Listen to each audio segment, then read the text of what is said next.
The massive winter storms we saw in the high country over the weekend caused serious problems on the road. Some drivers saying they were stuck on I-40 for hours. We took their concerns to ADOT today.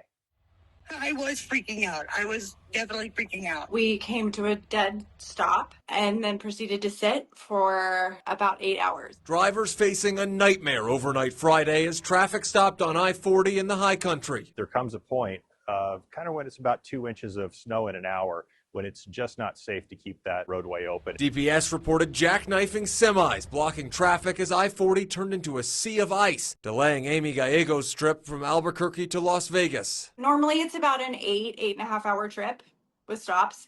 It took about 26 hours in total. Tony says her husband sent her this picture after leaving work around 7 o'clock Friday night. He didn't make it home until 7 the next morning. Yeah, 12 hours to go 25 miles. Arizona DPS told ABC 15 they had dozens of calls for slide-offs, saying in part, quote, "We could not keep up with the calls for service, but managed to get to everyone eventually." He said he called 911 4 times over the night. He was lucky he had a half a tank of gas so he could keep the car running and keep himself warm. You know, they kept telling him, nope, sorry, we can't get there. Finding tow truck drivers, also a struggle. Northern Arizona does not have a driver for 14 hours.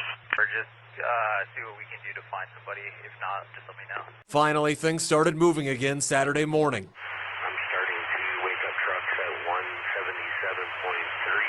ADOT says having blankets, a fully charged phone, and more than a half tank of gas is crucial in these scary situations. It can be for an extended period, as we've seen this weekend.